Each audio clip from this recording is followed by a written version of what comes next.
too. Let's begin. I pledge allegiance to the flag of the United States of America, and to the republic for which it stands, one nation, under God, indivisible, with liberty and justice for all.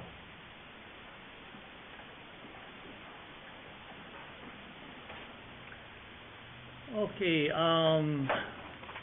we have the agenda in front of you. We need to add one item at the end regarding Eric's injuries and so forth, and what we may need to do in the future with just a short discussion about that, so we have that on the other business later on. About his vacancy, anything else that needs to be changed? Mayor, I have no additions. Oh, thank you. Okay, then if, with that one addition, is there a motion to approve the agenda? So moved. Is there a second? I'll second that. A motion made second to approve the agenda with the addition regarding the vacancy. All those in favor say aye. Aye. Aye. Opposed? Motion carried. Is there any public comment from anyone?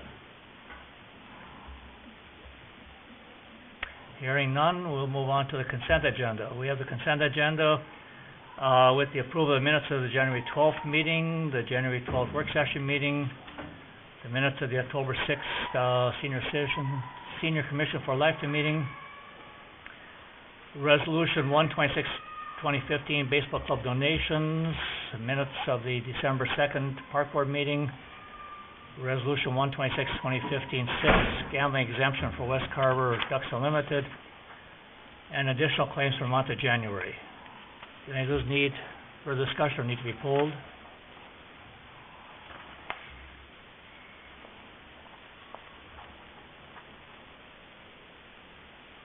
Okay, if not, then is there a motion to approve the consent agenda as presented?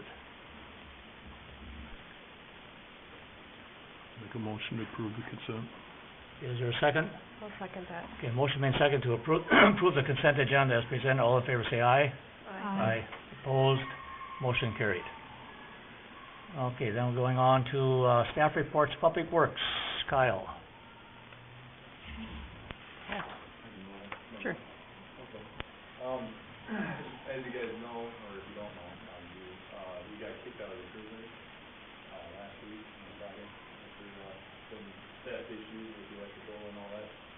And at the time, we were told that we needed to get out of there as soon as possible, and I was supposed to have my salt stand out by the weekend and all that other stuff, and Luann was able to buy me some time until Monday, and we contacted him again today, because I cleared out a spot in my shop for it, so I can keep it contained and out of the weather and elements and all that, and I purchased some supplies from the lumber yard, and I was gonna build a nice bunker in there, and then we went and we actually met with the guy, and we came over to look at the site, and then he said, oh, you have time to get it out, and then Luann mentioned if we could leave it in there and all that other stuff, we said, well, we might be able to work with you, so basically, I'm not sure what to do.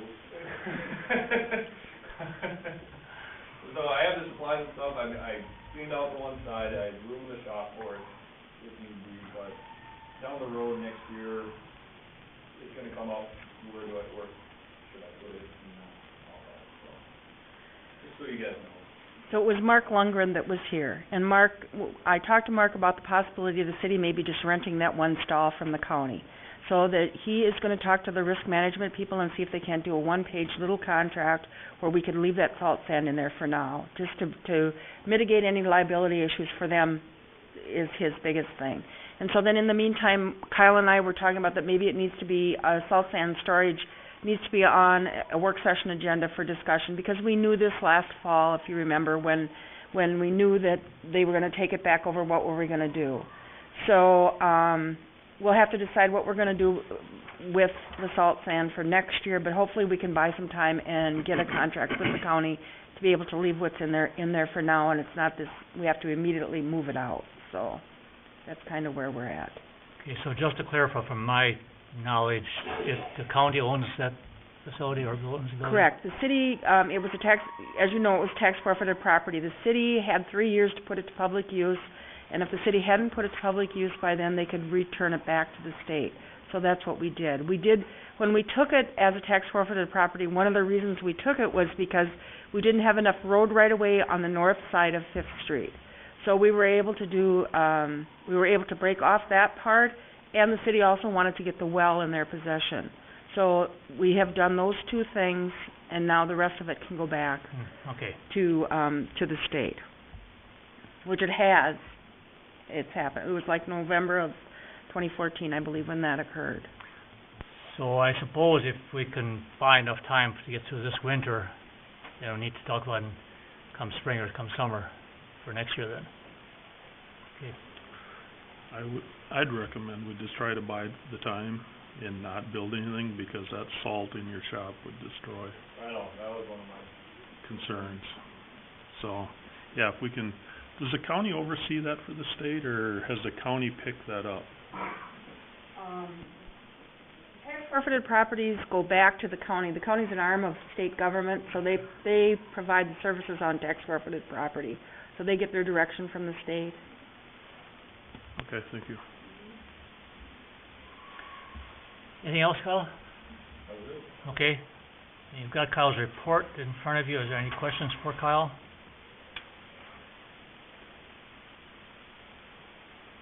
Okay, if not, then moving on, city engineer's report. Mayor, Councilmember Steve Martini is present tonight. If you have any questions about his report, I'm sure he would be happy to answer them.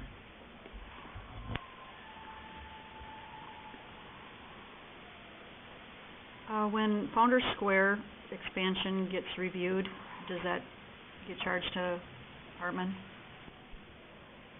It would have, yes. His site plan review, yes. It goes back to Hartman, yes. What do you mean it would have? Well, if it's a parking lot, are you talking about the parking lot, or are you talking about the I building? don't know, I'm talking about this charge. And I don't know what that charge, if it Reviewing was the plans for proposed Founders Square expansion. then if it was Imagine the it building the and his building. expansion, yes, he gets charged back for that time.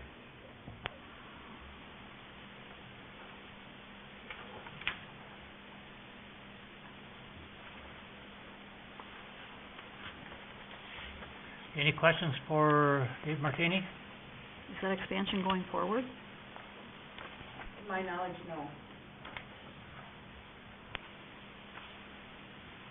Dave, how are we coming with that, wetland restoration? You know where that's at? Go ahead. We're still waiting for approval from the Corps of Engineers. It's my understanding, I think Luann, you had some conversations with Mark Kellogg and Andrew, who have been working on that.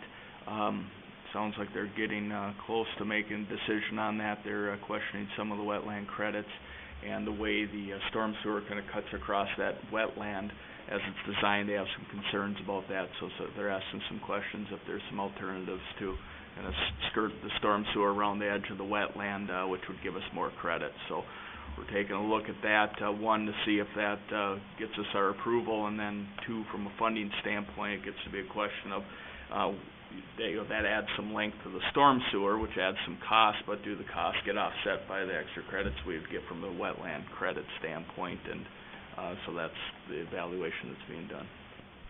And also because of that, Dave and I talked a little bit about, after I'd gone to that FEMA training and hazardous mitigation funding, we are going to take some time next week or the week after to contact the state about possibly getting some funding through the hazardous mitigation for that wetland project, maybe for some of the pipe or some of the construction.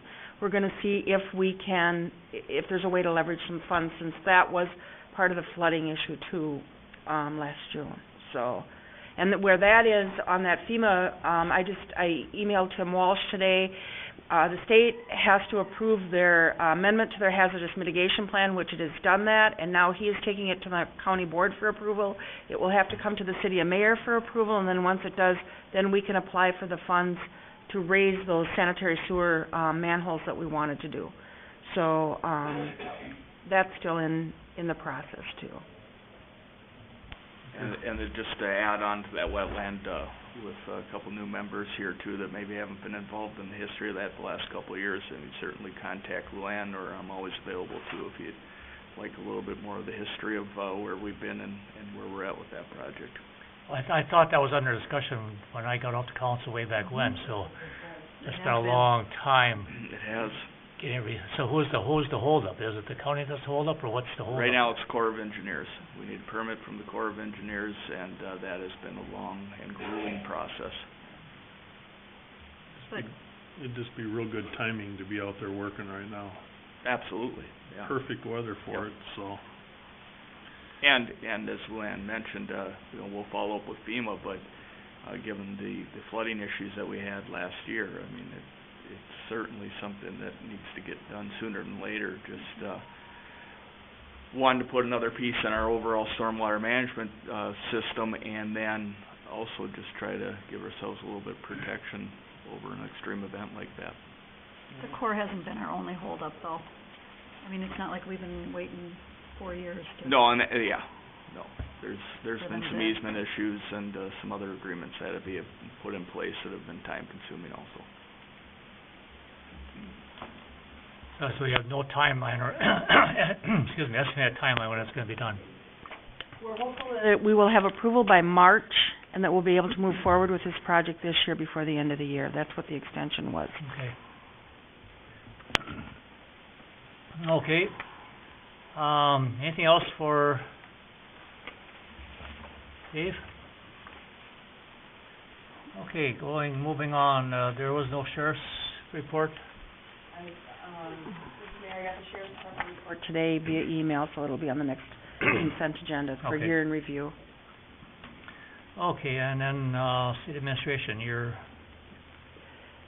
Mr. Mayor, council members, I chose this year to take the time to do a year in review and to present you with some statistics about the city and what had happened in the city, and went through the council minutes, kind of gave you a highlight of each meeting, gave you the resolutions and ordinances that have been passed, provided you with the page of the bonded indebtedness report that was submitted last year on behalf of the city to Carver County, and then the investments. I just took the very last month of the investment spreadsheet that I use that's given to the auditors at auditing time.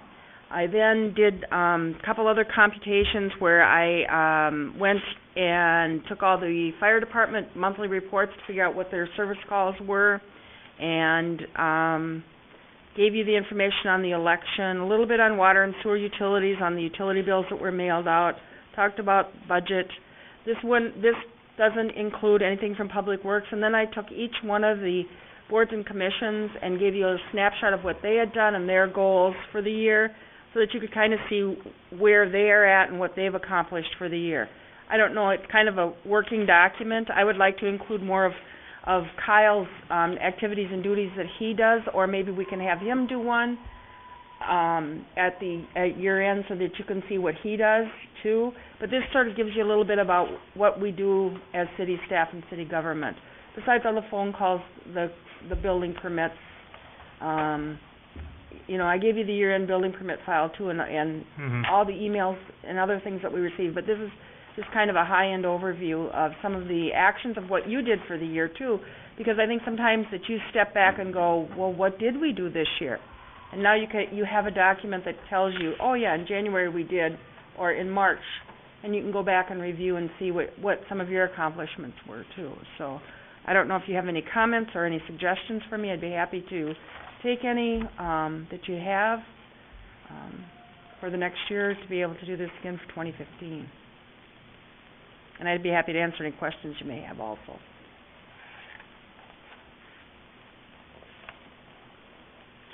I think this looks great. It does give us a good snapshot of what happened last year and what was done.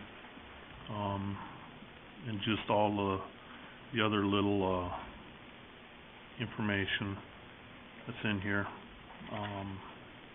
Shows where our assets are in the bank as we move forward. I appreciate this. Yeah, I think it was well done.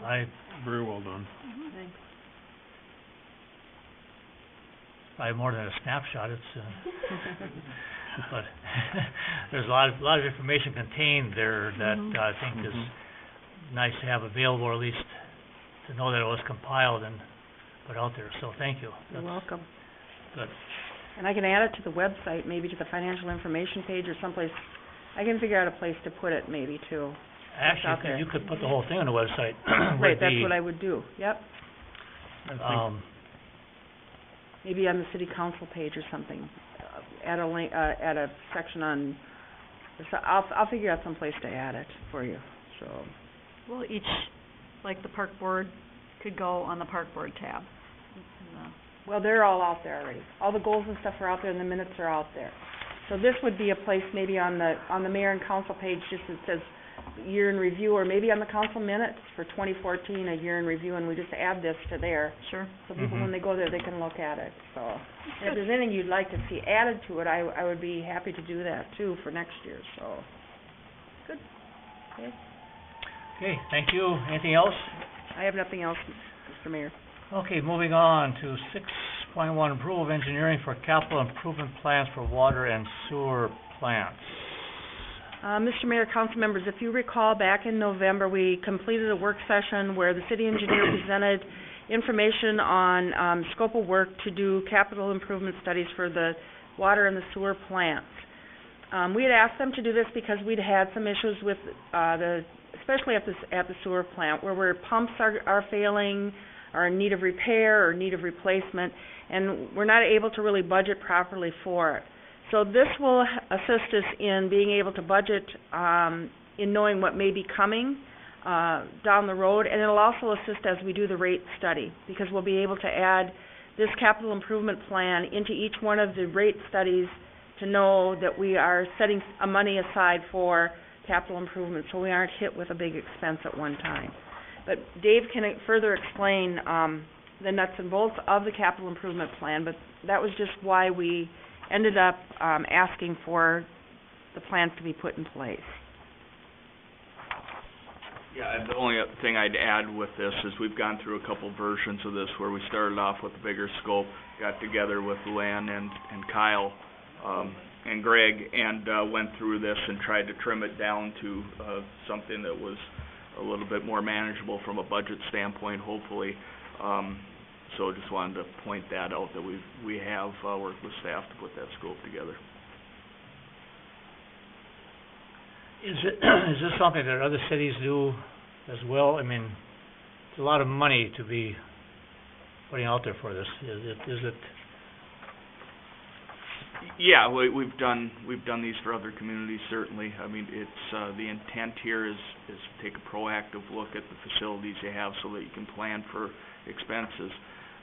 Those facilities that you have, the sanitary and the water plant, obviously the components of them are high dollar items, and so the intent of this is to take a full view at the components of those plants and give you some planning information so that you can kind of understand as things need maintenance, need replacement over time, that you can have an understanding of where those expenditures are going to fall versus kind of on a year-to-year basis.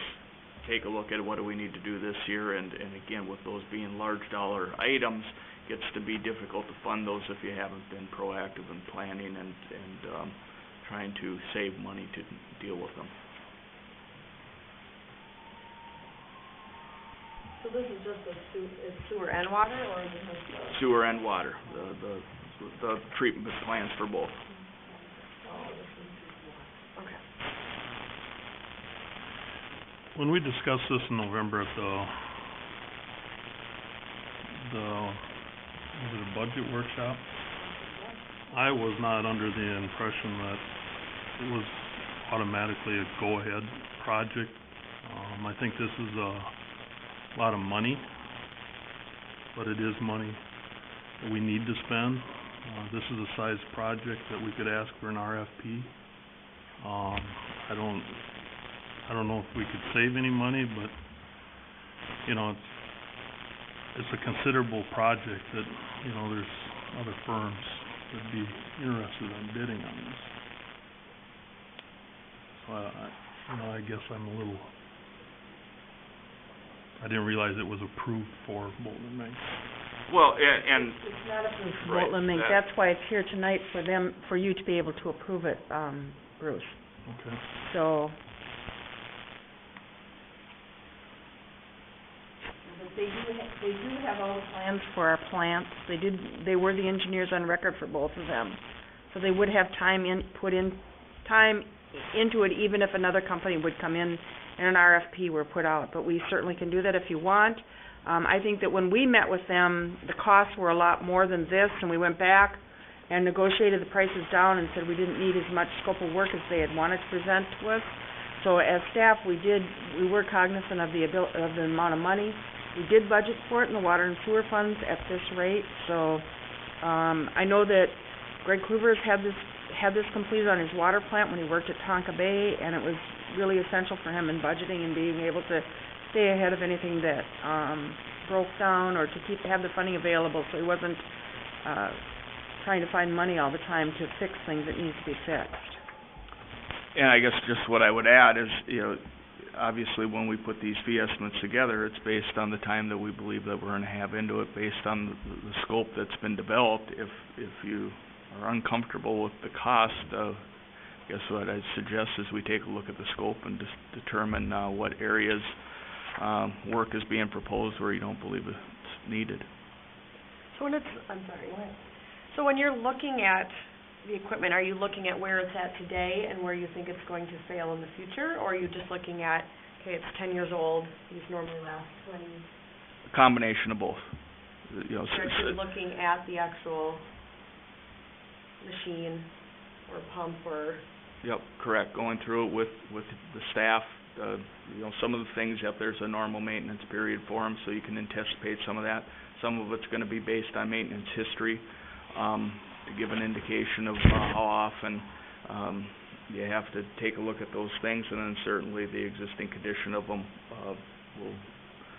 will be part of the determining their replacement or upgrade or rehab. And since I wasn't here from the beginning, when did you build? I know we've had them for a while, but I think we've had major upgrades in the last, 10, 15 years. So 2004 was when the wastewater plant was Completed in 2007 is when the water plant was completed. So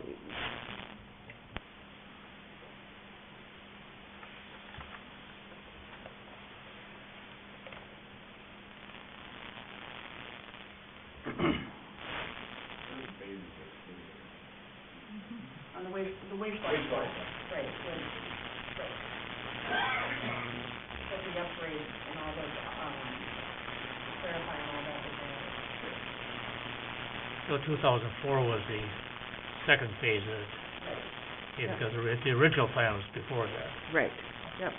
I mean, if you're uncomfortable, I think it's necessary we do it for the wastewater plant for sure. I really just do. The water plant, maybe it's not as necessary this year, but again, it's going to assist us when we set those rates, so we know what we have coming forward that are going to be expenses for possibilities of things that are broke down, because we don't budget for depreciation. We don't put that into our fees, and we don't even put it in the budget. Again, if you want the scope of work to change or something, I guess we could do that. Are there certain reasons why we would need an engineer to perform this instead of our own staff, our own? I would say that we have the most intimate knowledge of your facilities and the working knowledge of it.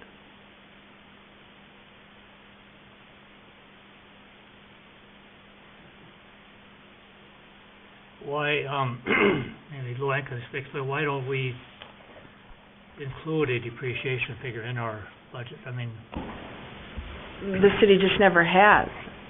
And if you look at the wastewater and the water plant, when the auditor comes in and does the presentation, you can see that we're at a huge negative because we don't budget for depreciation. And that if we budgeted for that depreciation, then that money would be set aside, and that's what we would use for repairs. But we've never done that.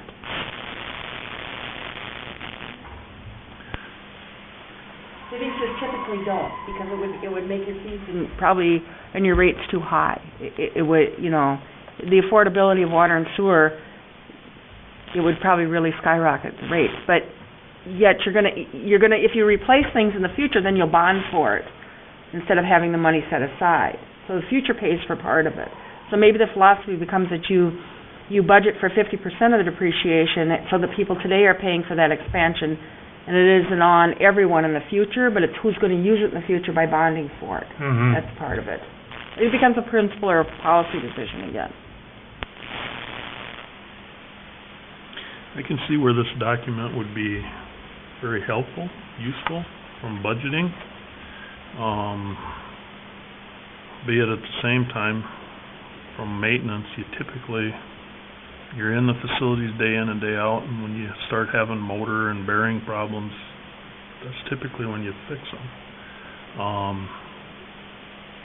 I guess I'd hate to see a document out there that says that we're gonna change a motor when it's not necessary to change it. Well, I don't think that's what this is supposed to do. It just gives us a guideline that motors in the last 15 years were on year 10, so we better figure we have this expense coming down the road sometime. I don't think You're not approving any expenditures with this document. You're just trying to anticipate where these expenditures are gonna fall. And I mean, when we looked at it, it was literally every piece of that plant, from the roof down to the treatment facilities themselves, so that you can plan out. If you plan out in 2020 that you think you're gonna need the roof, but it doesn't need to be replaced, you're not gonna approve that expenditure. It's just, try to lay out the full picture of what it's gonna cost you to operate and maintain those plants into the future.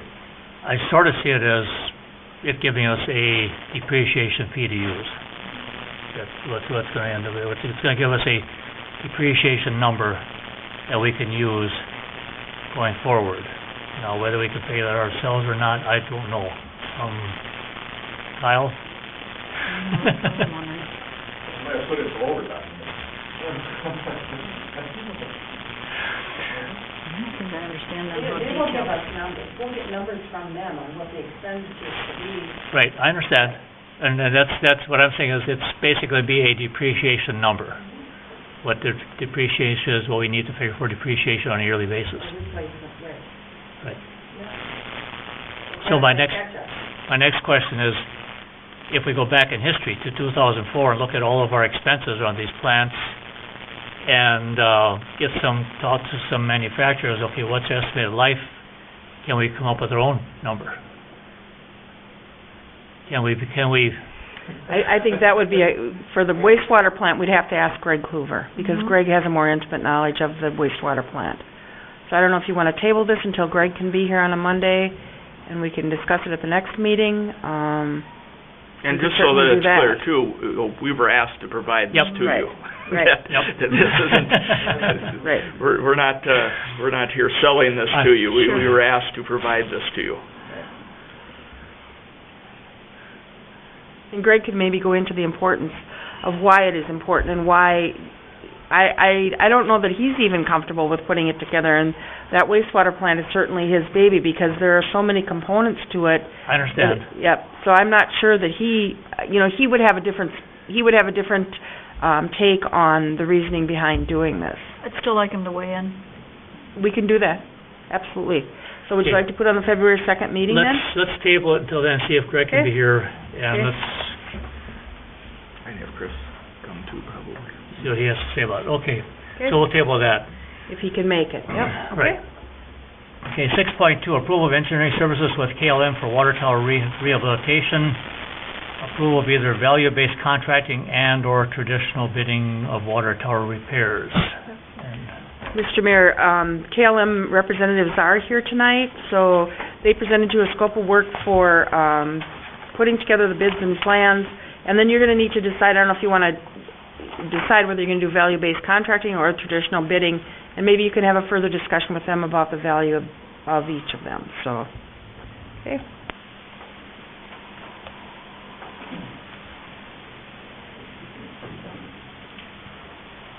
Mayor, staff, appreciate your time to have us back again. You have a proposal in front of you, we're here to answer your questions. explain the difference between value-based and traditional bidding. I think I know what traditional bidding is. What's value-based? Well, the value-based is, like we kind of briefly discussed last time, that you're hiring us and we go out and solicit the contractors and get the two or three best bids for this size of tower or this scope of work. And that's kind of better than having to traditionally bid it, where you have to disqualify somebody who may or may not meet the qualifications, then we have to hold their feet to the fire on, making sure they're doing the work according to the specifications. So the value base is almost pre-qualifying some of these guys ahead of time. Okay, so value-based, you would only contact firms that can handle the work. Correct. Okay, so the figures you have here then, that's get the bidding process going, or to the bidding process, is what you're saying? Yep, that's the bidding process, the specification process, and then we have the follow-up with the inspection costs of once the contractor's on board to do the inspection services. We were asked to provide the engineering fees. So that's what Luann had asked for, so that's what we provided.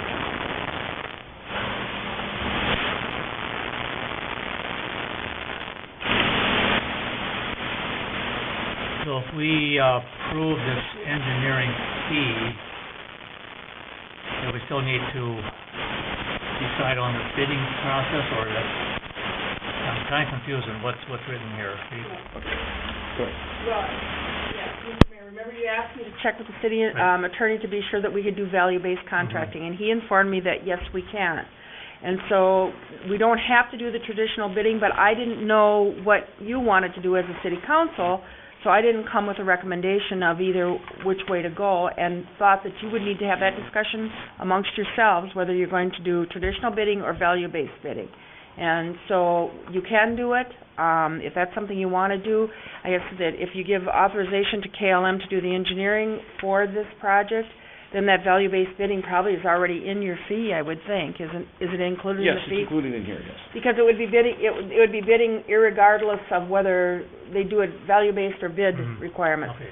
So, I guess when you approve their engineering fee, then you just need to give them direction on either you're doing value-based bidding or you're gonna want the traditional bidding. So, I would recommend that you approve the engineering, proposal from KLM.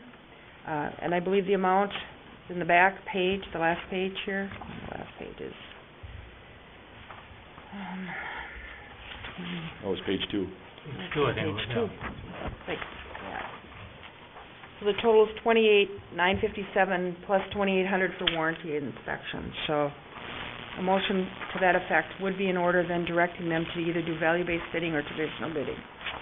Or you could include it in that part. And I think that what we're going to have to do when we do this project is that as we authorize bonds for the roundabout project, if we do that for Mayor Lutheran High, that we're going to have to add on whatever the cost to do the repairs to the water tower is.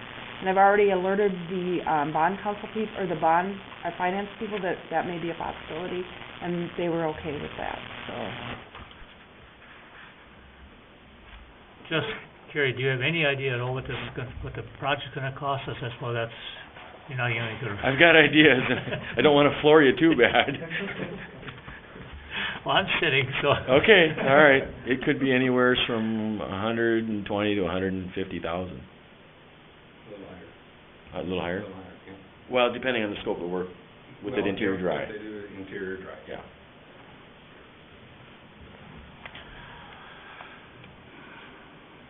Well, I guess the way they were talking last time, I was expecting to be higher than that, so. I can live with that one. Still scares me that it's in that 150 range. Me too. Well, no, after this short a period of time, yes, I just, the way it sounded, it was being a whole lot more than what you were, okay. Okay, what's your wish? I'll make a motion to approve KLM Engineering, for the water tower repair engineering. Okay, so you're just doing the engineering right now, not talking about the two types of bidding? Or do you want to go to value-based contracting, or? I can include that if you want to do it right now. Up to you. Okay. And I'll include the value-based bidding. Is there a second? I'll second it. Okay, motion made second to approve KLM's engineering, proposal along with, the value-based bidding and value-based contracting procedure. Any further discussion? I'm very familiar with this process, and a lot of the cities have chosen to go with the value-based bidding because of critical components of this type of work. So I'm comfortable with that and with KLM. Anything else? Okay, if not, all those in favor say aye. Aye. Opposed? Motion carried. I have a couple of questions concerning the project. And so we talked about the interior wet, which has to be done. And then that dry well tube and landings in a couple other spots. So we need direction from council, how much work you would like. Does your lease agreement cover the removal of the antennas? I believe it does. It doesn't with the one with broadband, but we've given them notice that we have to renegotiate a new lease with them, so we could probably include that in the new lease if we're going to continue with them. Sprint, I'm sure that there's something in there, it's kind of vague. I did review it with the city attorney, and you do have a copy of it because of our lease agreement with Sprint, because I have back a couple of years ago, I sent it to you. Yeah, it was 4 or 5 years ago, so we So- don't know if there's been any changes to it at that point. There's an amendment, but there hasn't been any changes to that part of the lease that addresses maintenance and antenna removal. So I know that it's really vague in there. I looked at that myself. So, but I think we can work with them and get them to do that.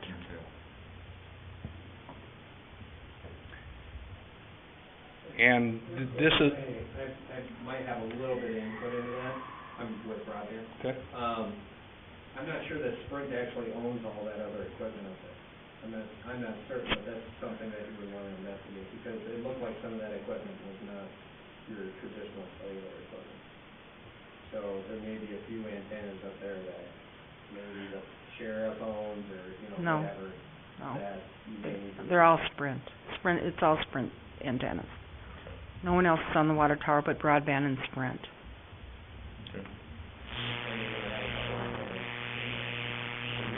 outside work on the tower is not going to affect us. It's just, if you decide to do the dry well tube and the landings, which isn't, a large portion of this job, it's a small portion, just should be done at the same time as long as you got a contractor here.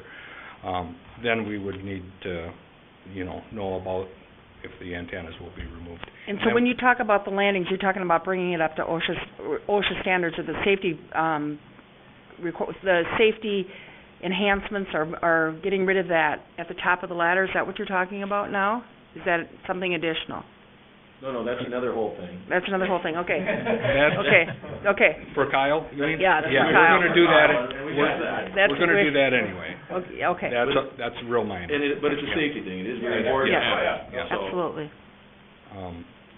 Yeah, just to know if the antennas are coming down or not. Yep.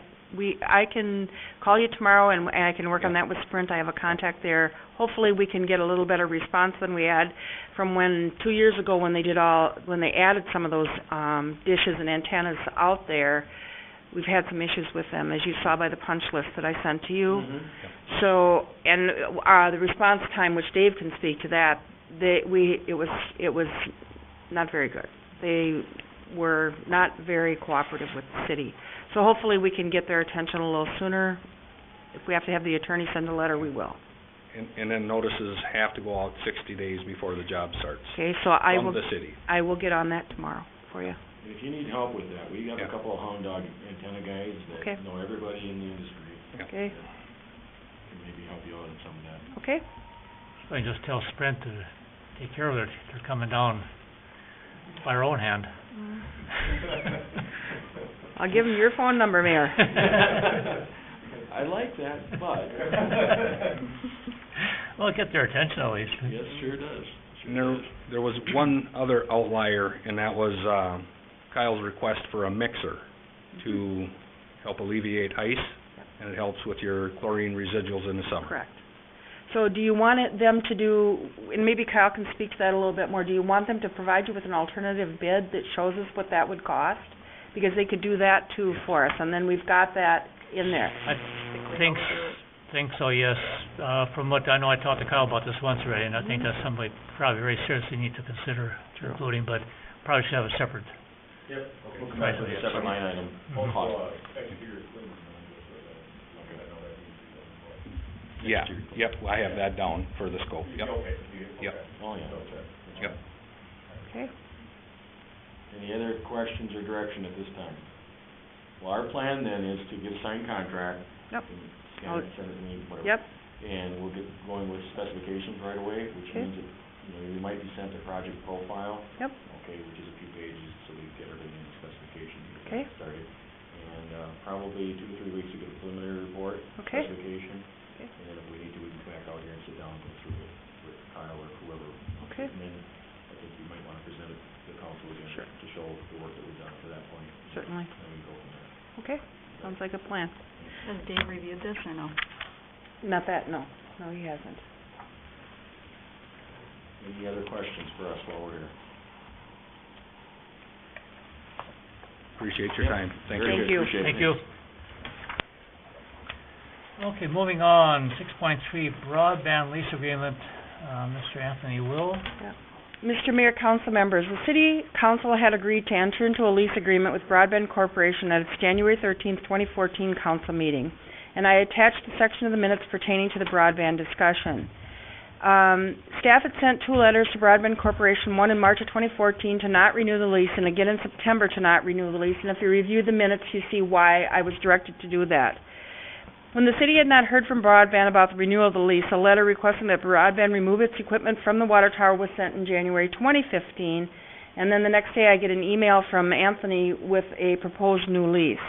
So I received the email from Anthony Will of Broadband on Thursday, January 15th, which you also have in your packet, with a proposed new lease. Attached is the proposed new lease agreement, and the changes are in blue, and I put a one-page sheet of the changes was also attached. Staff has not had the city attorney look at the agreement, but is requesting direction from the city council on whether the city will be renewing the lease. The last time, Mr. Will disputed the city attorney's time and bill on the review of the lease, and again, the minutes are attached. The city may want to consider that a deposit be made with the city in the amount of $1,000 to cover the attorney's time for review before renewing the contract. Staff has attached the email from Mr. Will on the outstanding issues at the water tower, which have not been addressed either. So city council will need to decide if they want to renew the lease with Broadband, and also discuss and decide on the changes to the lease agreement if that's what you want to do.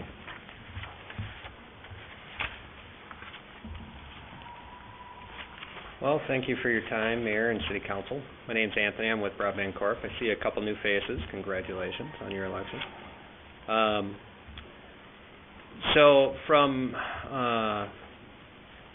There's a little bit of some issues with the timeline there, but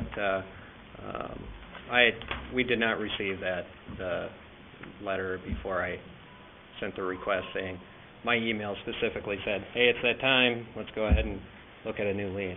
No, that's correct. I mailed the letter the day before. Right, and then we hadn't received it. Was, right. But you implied, so, No, whatever. But anyway, so here's where we stand. The original lease was essentially a short-term 1-year lease that the city decided they wanted to go ahead and cancel out of it. There was a provision for it to be a more long-term lease. I can tell you that there are definitely some issues with the original installation that CLO and ISP performed. They're identical to every other tower they installed. 2 main issues. The cabling was inadequate, to say the least. It actually was indoor cable used in outdoor environment. So it's failing all over the place. I can tell you every other tower site, we've replaced all that cabling. There's a specific reason why we haven't done it for Mayor. And mostly because I'm standing here right now. We didn't want to invest any more into that tower site until we were assured of a return. And redoing the cabling is not a small task.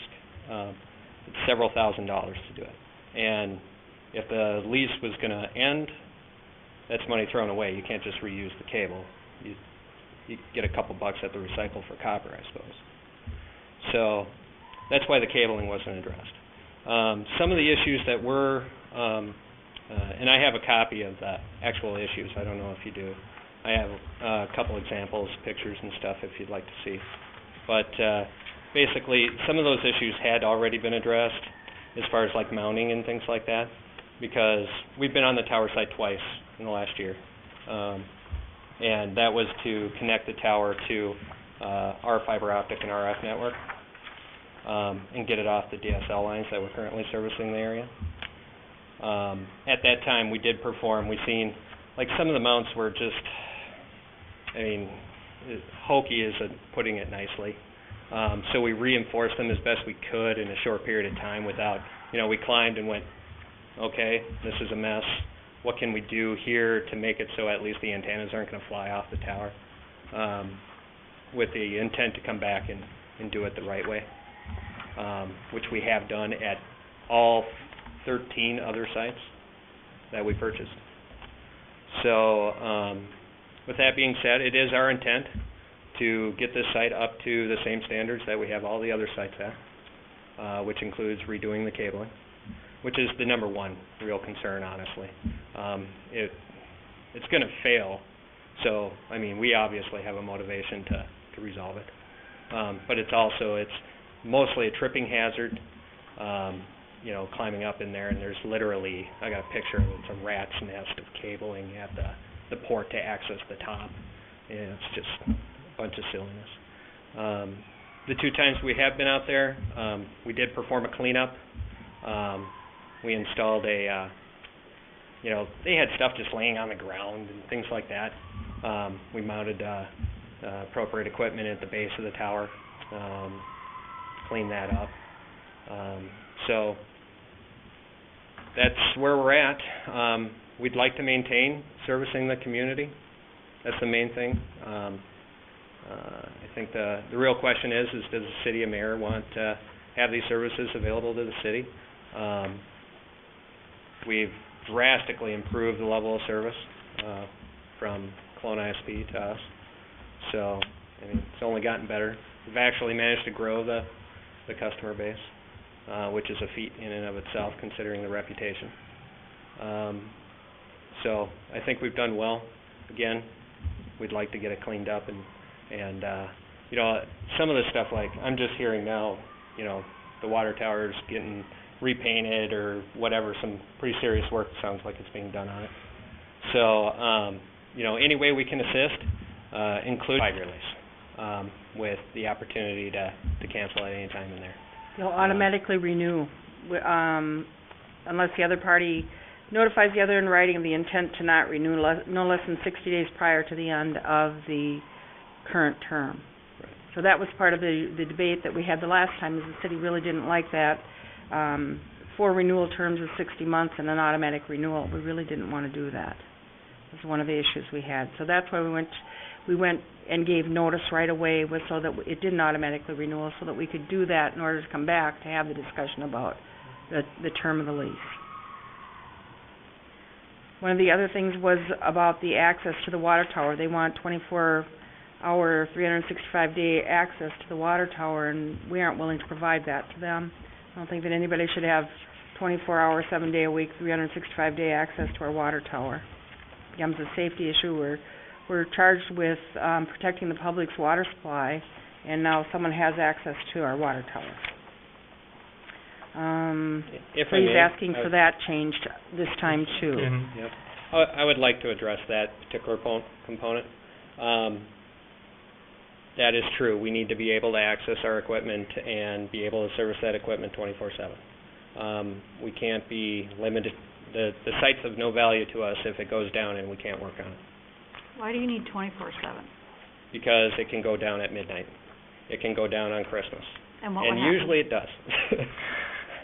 But so what's wrong with having it stay the way it was? If it does go down after hours or on a holiday, then we'll have someone out here to let you in, but... It's too unreliable for us. The reality is that every other city gives us 24/7 access. So... Are you on their water towers? Yes. Maybe they don't take their public water supply as serious as the city of Mayor does. That's a reasonable concern. I mean, I don't get me wrong. I'm not trying to belittle the concern. it is a valid concern. Well, and so in the past lease agreement, we had that he would be charged a fee then if we had to have somebody come out, because we could have the on-call worker come out and let him in, but then somebody needs to pay the wage and the time that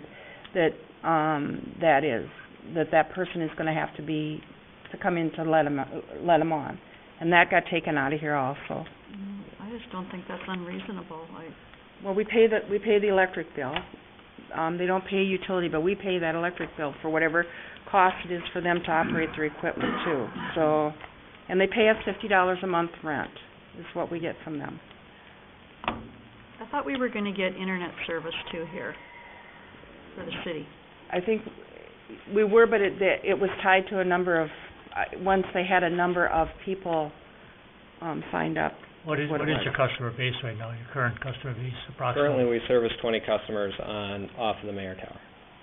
When we purchased it a year and 2 weeks ago, I believe there was 12. Right. So, now, honestly, that's actually good, considering we really haven't marketed the area because of the concern. You know, we didn't want to put a bunch of customers on the tower and not have a lease, and then we're standing here today, and now I got to tell 50 people that, well, the city doesn't want you to have our internet service, so go ahead and find somebody else. Do all 20 live in the city of Mayor? Yeah. Or are there some in the rural area too, outside city limits? It's not very likely, Okay. Since there's better assets closer to the rural areas around here, because we have a tower also just south of here on 25. Most of the rural customers are going to be on that location. There may be one or two, but I wouldn't know off the top of my head. I don't mind the non-renewable lease thing, because we can get out of it. If we have problems, we can get out of it. All we need is a couple months. It's 5 years at the end of, is it, I have to look at it. It's a very flexible lease for both parties. It just gives us... We can get out of it before the 5 years, right? And so can you. If you look at the termination clause... 5 years to not renew. You can't do it in the middle of the term. You've got to you'd have to give him a 60-day notice at the end of 5 years. Yeah, but if you also look... To not renew at the end of the renewal term. So it'd be you'd have them for 5 years, and then you would. But realize there's also a clause in there for cause, right? So if there's ever any issue, right? Say, say one of the pieces of equipment was flapping in the wind or damaged the railing or something like that. There's a clause in there that says. You give us notice that that's there and it needs to be repaired at our cost, otherwise you're out of it in 3 months. I mean, and to be honest with you, as far as this lease is useless when it comes to anything that would be affecting your guys' water supply. I mean, we're talking criminal charges at that point. This lease is useless. It's not going to keep us or, a valid concern as far as this public safety, but that's a terrorist act, so. I don't see the access as being a problem. We have a person on call 24/7, 365 days a year, and they're available to the community within half an hour or hour at the most. Well, I can tell you my experience has been that that's almost never the case. They're available. Yes, you can call them and leave a voicemail, and call them and leave a voicemail. If that happens, then they're in trouble because we pay them to be on call and to be able to get here. I realize that, but we've experienced this with other cities. Now, for example, what we do at New Germany, we installed a digital keypad on the door.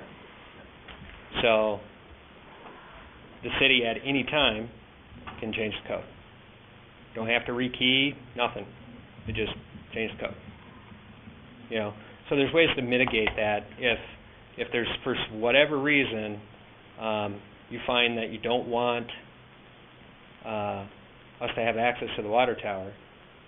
We'll provide you the ability to make it so we can't access it. How many employees do you currently have? With broadband, 7. So that's given seven people. Well, our bookkeeper isn't gonna climb a tower. You know, there's 3 people right now that would potentially have access. Myself, and our 2 installation techs. How many times did you come in the last year to service it? Twice. Were those during the day hours Yep. or after hours? No, during the day. And did you have problems accessing it without that, because that wasn't in the lease? The 24 hours, did you have problems getting in those 2 times?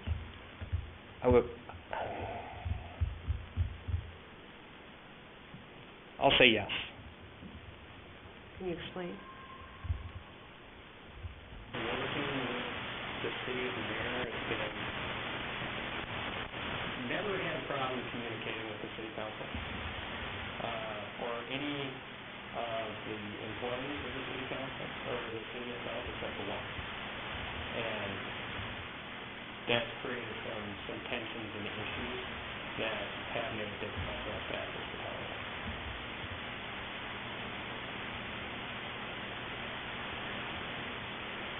As a council member that was involved with the initial agreement on this, I didn't see any problem moving forward with it. We wanted to see how it went the first year, how it was gonna work out, and I can't blame you for the installation of it. Right. But after seeing the issues that we have from the damage, from the antennas that are on the tower, I got a real concern with the equipment on the tower. Not moving forward, because I know we're gonna get cleaned up and fixed, but I'd still like to re-enter the same contract that we entered into last year, moving forward. With the 1-year lease, to see how it's going for you. We know you've added customers, it's working for you, but on our side, the mess in the tower ain't getting cleaned up. It's not any easier for Kyle to access the tube going to the top. The cables are still hanging there unsecure. You know, that, we were hoping that you'd come in here and help us clean that up and move forwards. And here we are today, trying to get out of some of these conditions, and you're not really putting anything back to us for it. Well, what I can say is, again, we've completed all of that at every other site. There's only one reason why it hasn't happened here.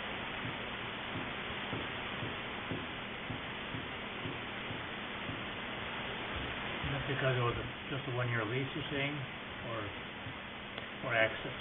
It was, no, we had one that leases on other sites, and we performed all those. We, had a very significant concern about the fact that we believe that this lease was not legal. I would disagree with that, because I know that myself and at least 2 or 3 other ones would not have had a problem renewing this lease had it come to us to renew it. And tonight we're here looking at a lease that you want to renew that's got all kinds of conditions that you want to change. Well, it should be outlined pretty clearly, the changes. I believe there's 3 or 4. And they're not significant changes, to be honest with you. At least in my opinion, the access is probably the biggest change. But again, you know, we're willing to work with the city as far as being able to provide the city with a method that you can feel comfortable that we can have that access. But again, like, the city of Cologne, we have a lockbox for a key. Trying to think. How do we provide access to the tower when there's a security system on there that needs to be disabled prior to you entering the tower? I guess I'm not aware of any security system other than a padlock. Okay, I'm not sure if we have one, but I know several cities have that. None that we currently operate in. Okay. We've never had that condition or issue.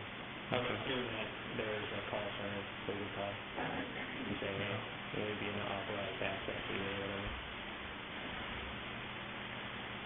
Kyle, what's your thought on this?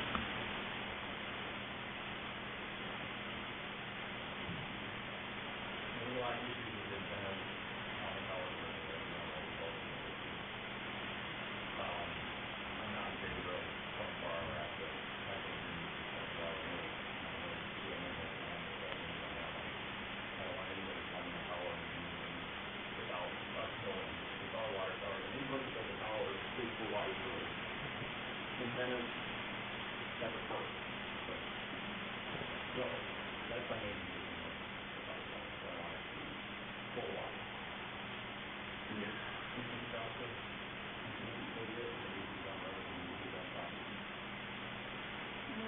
I feel the same way about that. I don't mind, the company, I don't mind renewing the lease. After 5 years or whatever it is, the only thing I had highlighted was that I didn't like the access. I thought it was fine the way it was. And then we were also gonna add something to the contract about how they affix, the antennas and doing it the right way with the right equipment. I don't think broadband would have a problem with that. I think we do need to have someone look at all this and see that it's in the best interest for us. Well, I will say that the lease that you have in front of you is already reviewed by our lawyer, except for the few changes. The changes. Yeah. And There are things they're now pretty going forward that the straightforward. city needs to add to protect our tower in the future, that we didn't have in any of these leases, and that includes the Sprint. We might need to relook at some things. I think there's probably, to address that concern, on the lease, there is that new section there.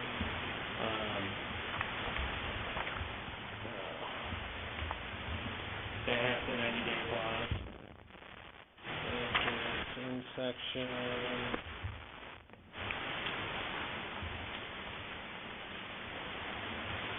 Yeah, on the fourth page. The 90-day clause, Yeah, on the fourth page, section 13. upon written notice to tenant of damage caused by tenant equipment or installation, tenant will, no later than 90 days after receiving notice, tenant shall have full cost and expense resulting issue or remove its equipment from the premises. Basically, it gives us 90 days to fix whatever. And that was my other thing, I think you can get it done in 60 days at the, not 3 months to fix something that, The problem is, I have, the very first thing is always a safety concern. And the reason why I'm giving you a day limit is mostly because the only thing I got is that it's too cold, too windy.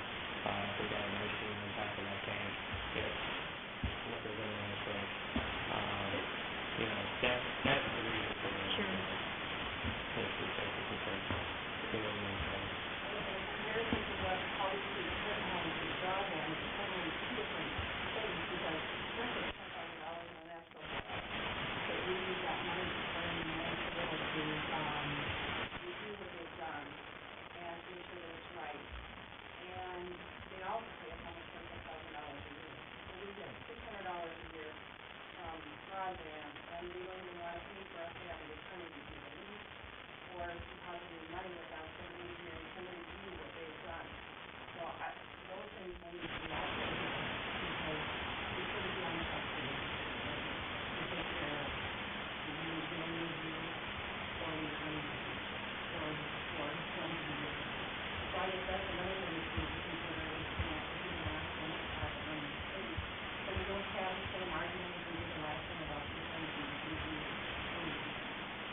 And I was just gonna add to that, I think that's a key part of this. Somebody, whether it's whoever it is, should be reviewing this to make sure there's adequate protection from the city's standpoint. Because if you look at a rent of $50 a month and calculate what that gets you in a year, you can, the equipment that you're allowing on your tower, if something goes wrong, the damage associated with having to correct that is gonna that'll add up in a hurry, and whatever lease money that you're bringing in, you would spend that probably in engineering fees to go out and review what the problem is. So, however this is structured, and I haven't dug into it, but I think we want to make sure that there's adequate protection here. If something goes wrong, how is the city protected in that? Because it doesn't appear that the lease amount, is generating enough dollars to cover you if something goes wrong. If I may, how about the realistic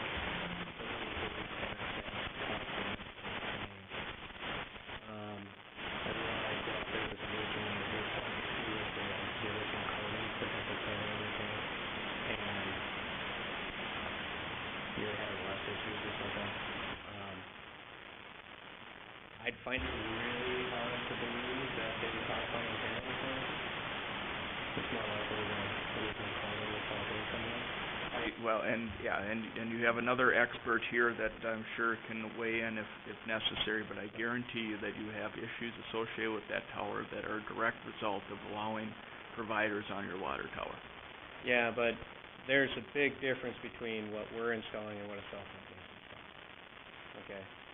They're welding to the top, they're modifying the actual structure of the top. We're putting a pipe to a ring.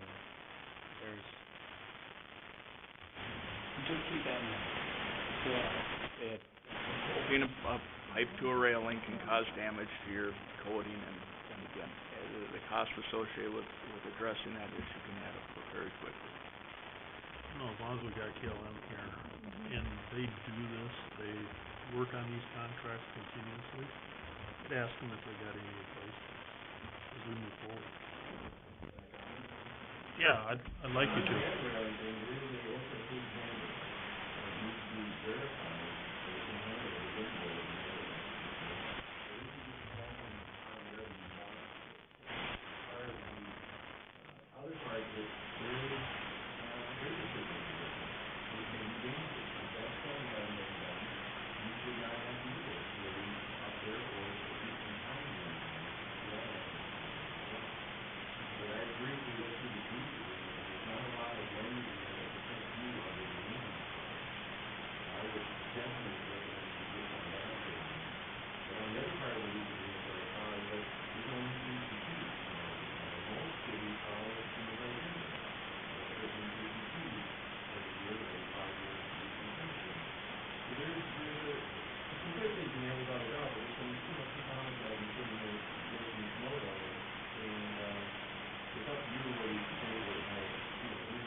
Mostly cost.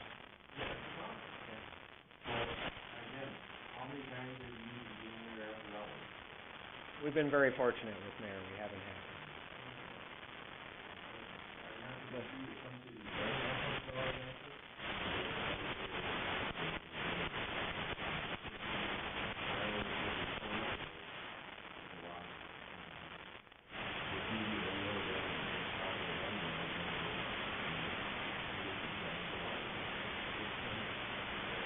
Ultimately, this is a risk management type of thing. There's a risk to the provider if they don't have that, if they don't have access where they can go out there by themselves and get in, they have to call and pay for your on-call person to let them in. You have an idea of what your risk is associated with that, and you understand what the main purpose of that facility is, and I think everybody's trying to just let you know there's potential risk to the city for moving forward this and to make sure that it's been properly reviewed, that you have the protections that you should have. Ultimately, we'll be covered by the insurance.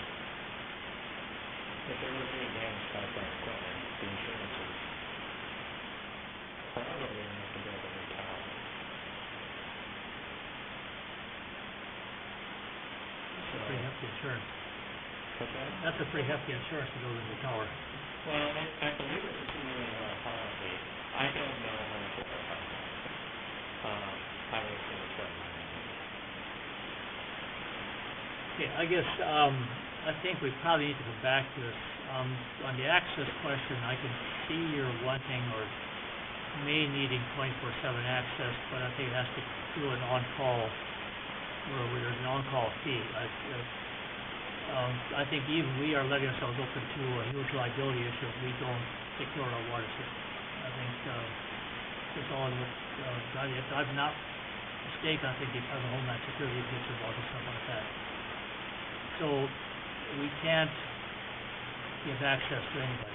We can't, it has to be through our person. I would like to see this whole review a little more, you know, a stepped increase in rates, 5 years at the same rate doesn't make sense. There's gotta be a stepping increase or something.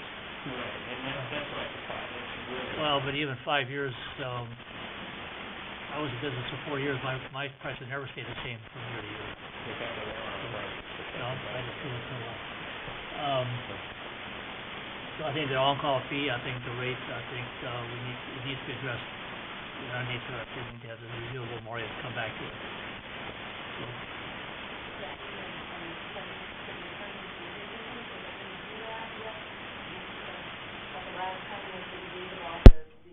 engineer or the attorney fee, Broadband Corporation will be responsible for that fee. I would tell them to review it and not spend 10 hours reviewing it. I think you can review it in, Okay.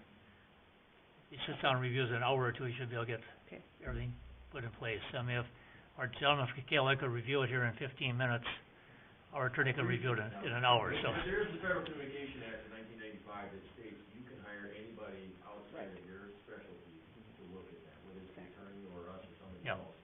To manage the lease, the site installations, all that other stuff. Or is this something that your firm can do, that you can do for us? Yeah, we've got 2 full-time guys that do this all the time, that's why we're very committed.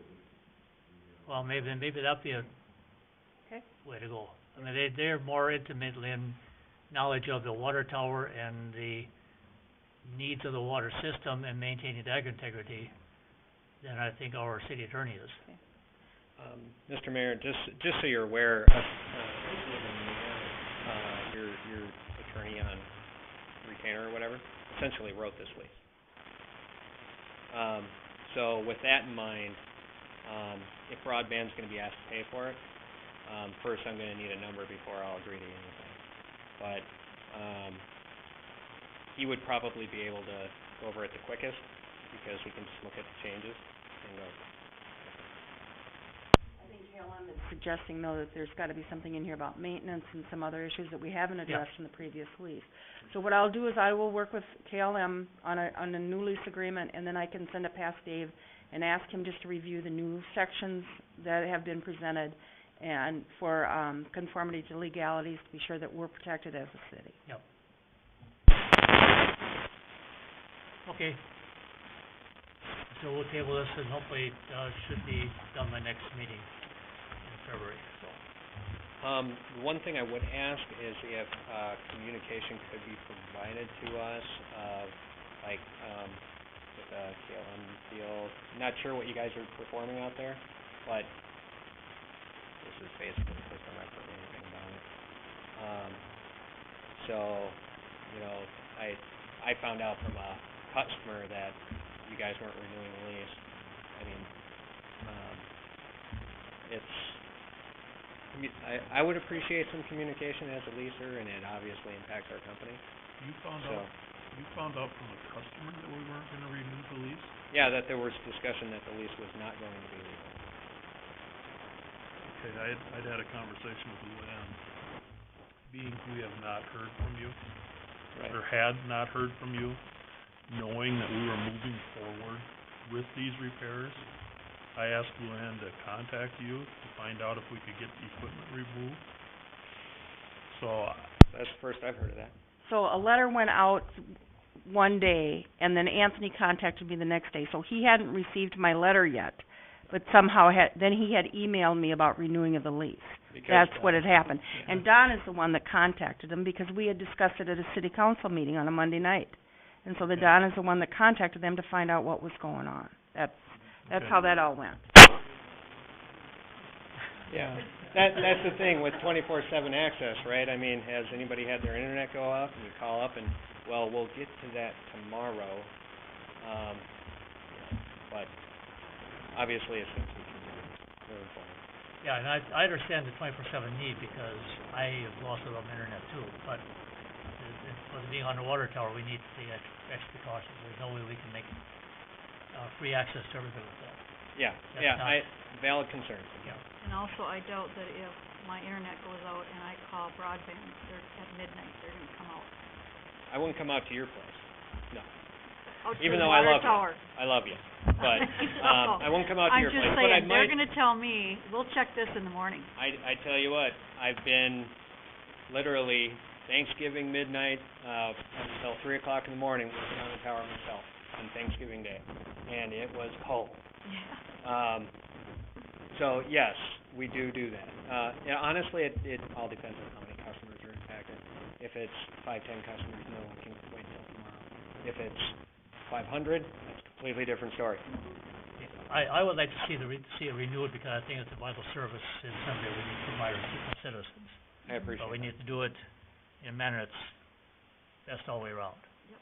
So, We'll work with you. yeah, so I would like to see it go forward too, but I need to get a review a little more. I think the consensus last year was too, on those attorney fees, we ended up paying for a portion of them because, You wrote us out a check. oh, Yeah, good. Yeah, Right, $865. yeah. It might have been something Gold-plated. else. This sucker needs to be gold-plated. Yeah, I would It was expensive. It was expensive. encourage our city attorney, he can do this a lot quicker, So- that can be done. Again, thank you for your time and consideration. If you have any questions, you're more than welcome to give me a call. I'd be happy to answer anything you may have. Thank you. You have a great evening. Thanks. Okay, moving on, 6.4, approval of resolution 126/2015, 3 annual council appointments. Mr. Mayor, City Council had wanted to discuss the annual appointments at a work session with the new members. So work session was held on January 12th, 2015, in order for council members to discuss their individual committee appointments. No formal action can be taken at a work session, so staff has prepared a resolution reflecting only the council appointments. So a motion approving resolution 1-26-2015-3, annual council committee appointments, if the council concurs with those appointments, would be in order. Is there a motion to approve, or for any questions? Is there a motion to approve the, resolution? I'll make a motion. Is there a second? Second? A motion made to second to approve the annual council appointments as listed in your packet. Any further question or discussion? If not, is there, all in favor say aye. Aye. Opposed? Motion carried. 6.5, approval of resolution 126/2015, 5 wage increases for 2015. Mr. Mayor, council members, what you have before you is the Personnel Committee's recommendation on compensation for city employees. So on December 11th, 2006, resolution number 41 established a compensation plan for the non-elected employees for 2007. So I'm giving you kind of the history of where we were. All employees were placed at a step 1 on the scale, plus a 50-cent cost of living increase was given that year. In 2008, employees with favorable evaluations were moved to step 2, plus a 50-cent cost of living increase. And that's resolution 1-26/2009-3, which is also attached. Because of favorable performance reviews, employees were placed on a step 3 of the wage scale. This was in 2009 for 10, and a 50-cent cost of living increase was also given. The city employees received no adjustments to wages for the years 2010, 2011, 2012, or 2013. And in 2014, employees with favorable reviews were given a 3% increase, and the public works employee was given a $2 increase. So the Personnel Committee makes the following recommendations. The City Administrator and City Clerk receive a 3% salary increase prorated to January 1, 2015 because of favorable performance reviews. The total cost to implement the 3% for the City Administrator and Clerk is $3,065.75 in wages, and para is $229.94, and then there'll be an increase in FICA of $234.53 for a total of $3,530.22. The Personnel Committee is also recommending that the Fire Chief and officers evaluate their current wages and make a recommendation to Council. Recommendation should be presented by June 1st, 2015 for allow Council discussion and proper budgeting for 2016.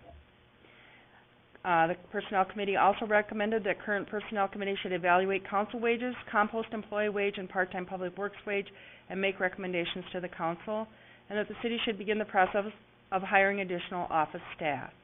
So a motion approving Resolution 1-26-2015-5, adopting the 2015 wage increase for the City Administrator and the City Clerk effective January 1, 2015. The resolution only addresses the wage increases. It doesn't address any of the other Personnel Committee recommendations. So, if I can, Mr. Mayor,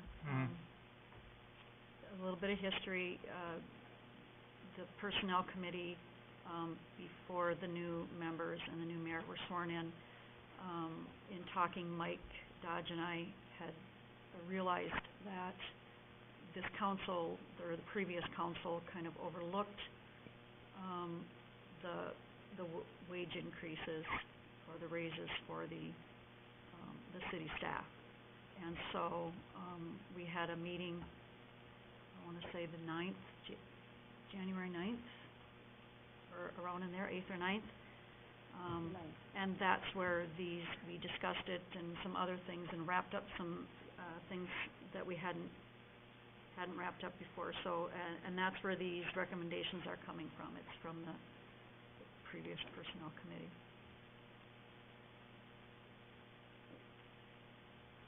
Okay, any questions?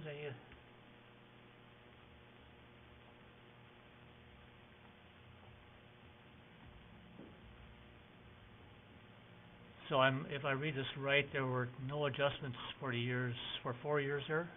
It was 4 years, yeah. That's correct. Okay. And then they got a raise last year. And Kyle has already this year gotten 2 raises, but in the future, it's kind of suggested that raises are given based on performance reviews, and they're all kind of done at the same time, so we can budget for them, and everybody goes at once. So it's been suggested that if we just budget for the wage increase in the budget, it's adopted, and then by performance reviews are completed before the December meeting, then the wage increases usually are done at the December meeting also.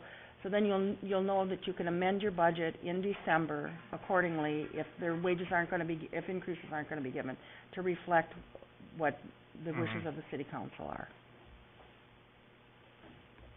And I think we also discussed doing it based on performance review and then doing a percentage as opposed to, I guess it was really kind of unclear. We didn't really, I know that Mike was against doing cost of living and the percentage all at the same time. That just feels like it should go based on performance reviews and then just a straight percentage.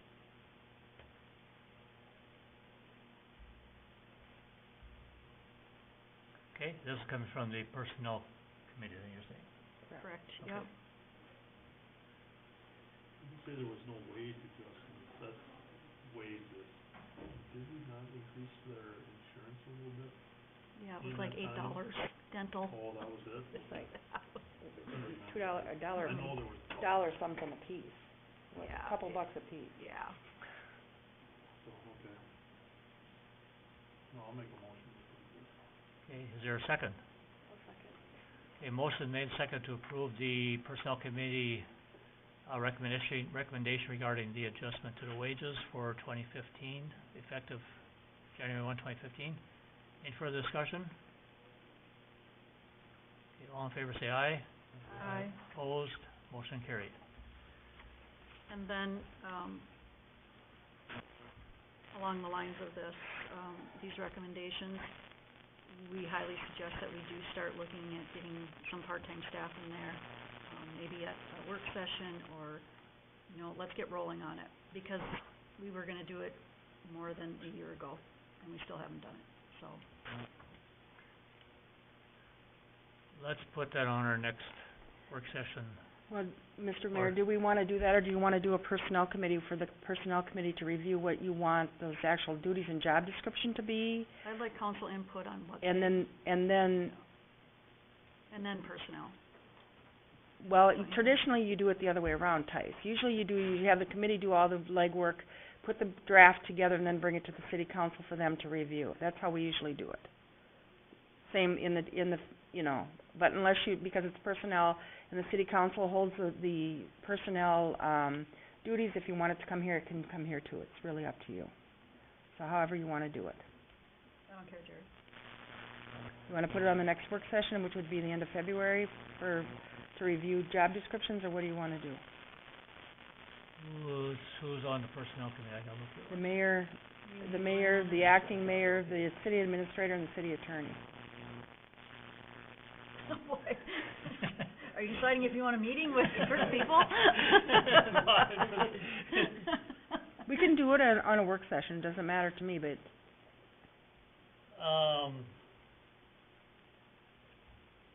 I've not been involved in that much in the past, as I'm just debating whether or not which is the best way to go here. Mhm. do you wanna think about it and email me tomorrow? No, I don't wanna do that, because I don't, Tice, you said you would prefer to have some council input first? I kinda do, just historically, we've done some things and then council has a different perspective or, a different idea on Let's- things. And then we can have personnel and come Let's put forward on with the work session for next work session. Okay. To get some generalities, what we're looking for in this Okay. part-time person, and then go to the personnel and then committee personnel will make some. right after that, and Okay. fine-tune it.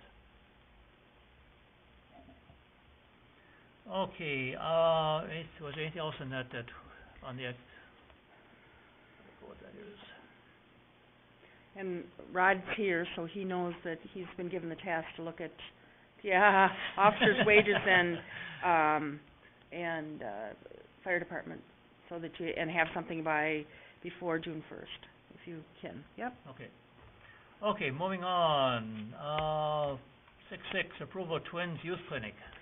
Mr. Mayor, council members, Park Board is recommending that the city apply for a Twins Youth Clinic for Saturday, July 11th, 2015, from 9 a.m. till noon, so a motion authorizing staff to apply for the clinic would be in order. So moved. Is there a second? Any further discussion?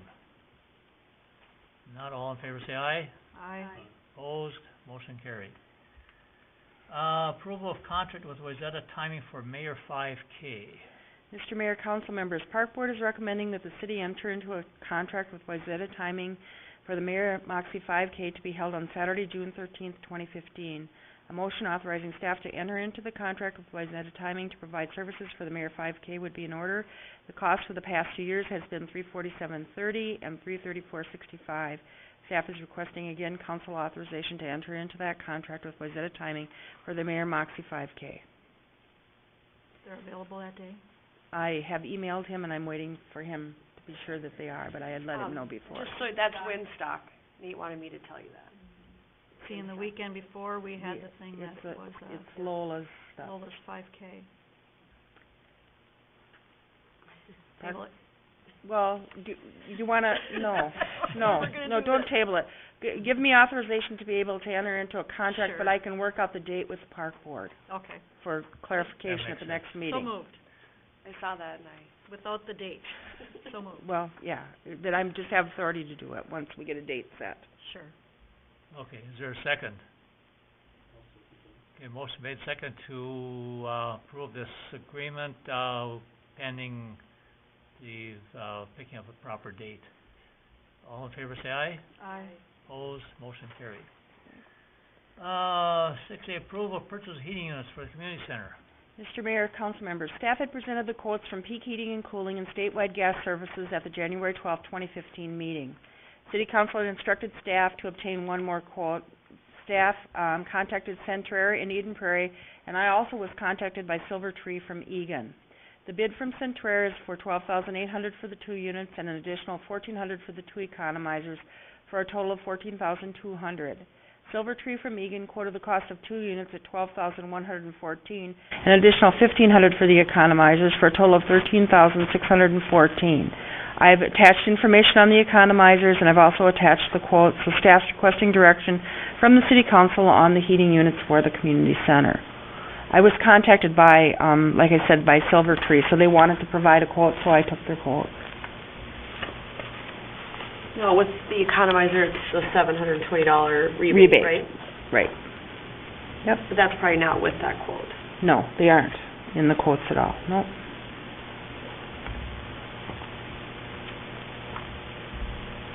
So the obvious low on this is Silver Tree at $13,614 with the economizers, or $12,114 without the economizers.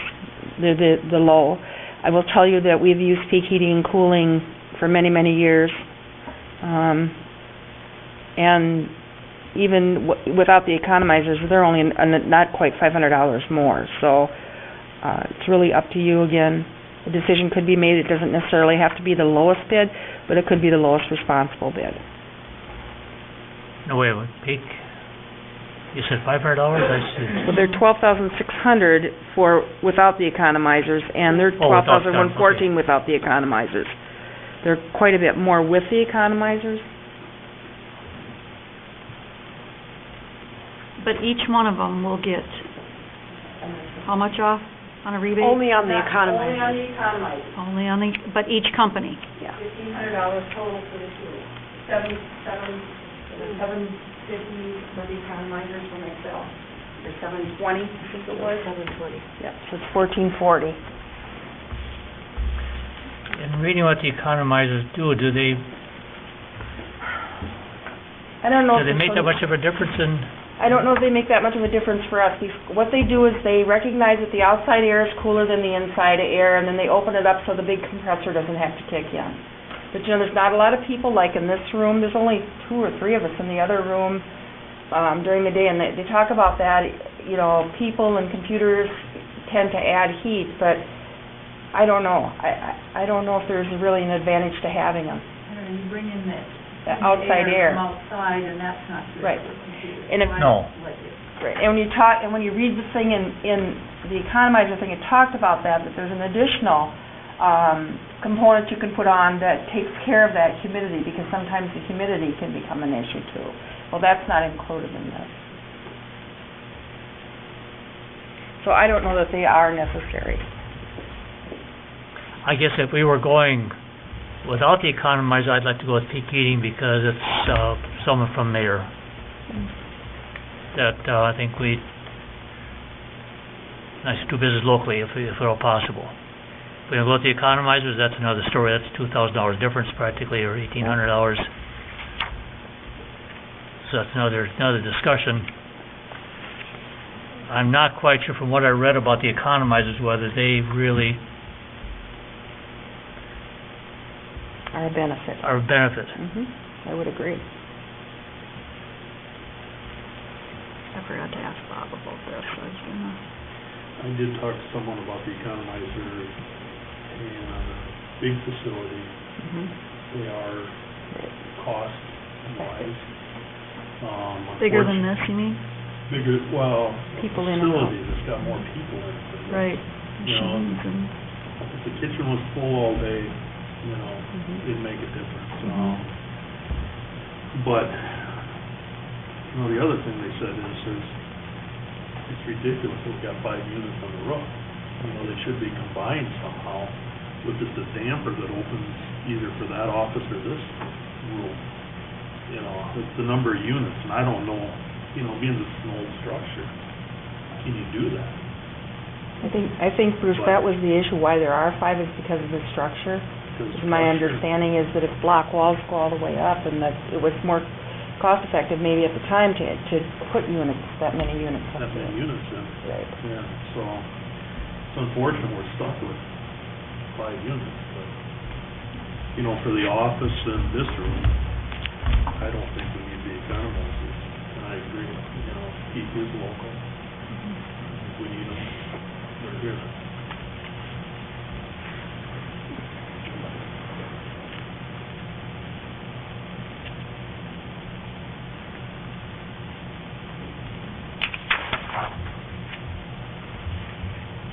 Okay, is there anything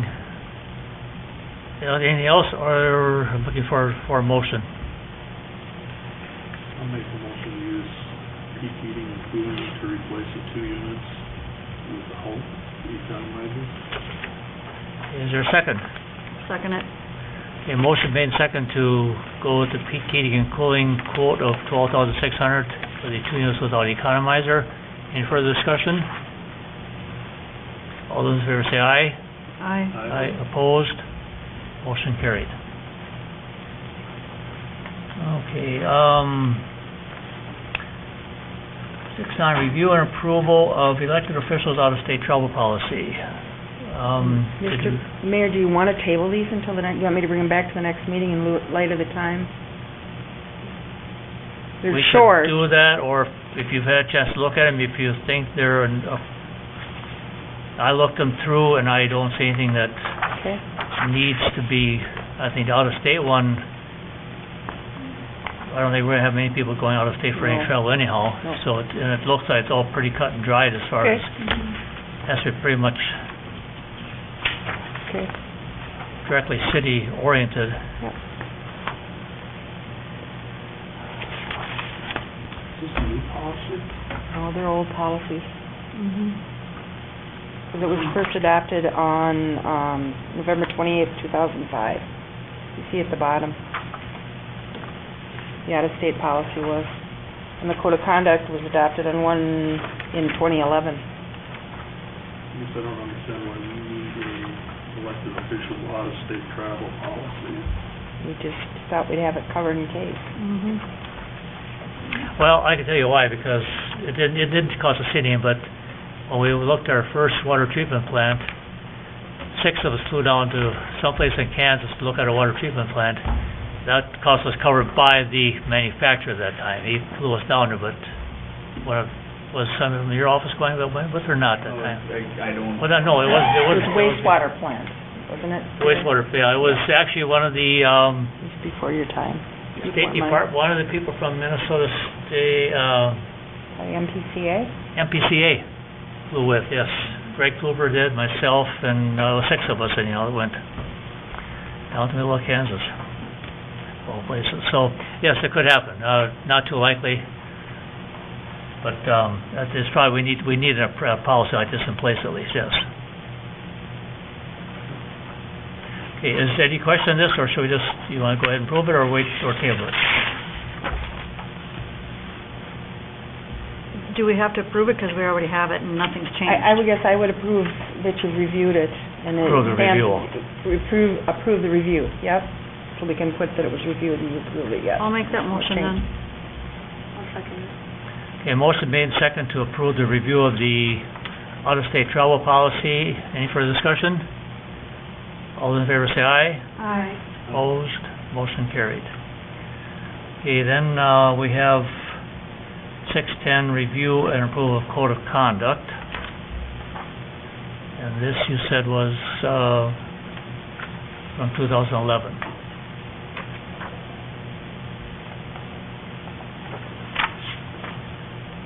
Or did you want to come back to this one?